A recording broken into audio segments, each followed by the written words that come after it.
ప్రస్తుతం మనతో ఆర్టీసీకి సంబంధించిన ఆర్ఎం గారు ఇప్పుడు మనతో ఉన్నారు.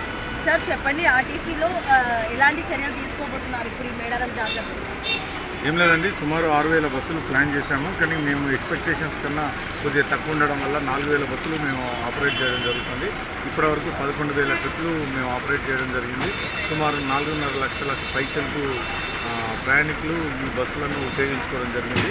నిన్న సమ్మక్క వచ్చే ముందు ట్రాఫిక్ రెడీగా వచ్చింది. ఆ రాత్రి 1 నుండి ఇప్పటి వరకు కంటిన్యూస్గా ట్రాఫిక్ వెళ్తుంది. ఇంకా సుమారు 2 లక్షల మంది ప్రయాణికులు మా వద్ద ఉన్నారు. వీళ్ళందరినీ ఎవాక్యుయేట్ చేసేంతవరకు, ఈ క్లియర్ చేసేంతవరకు 24/7 మా 1200 మంది సిబ్బంది, మా ఆఫీసర్లు అందరూ నిరంతరాయంగా పనిచేస్తూ వీళ్ళని క్లియర్ చేసి వాళ్ళ గమ్యస్థానాలకు క్షేమంగా చేరుస్తారు.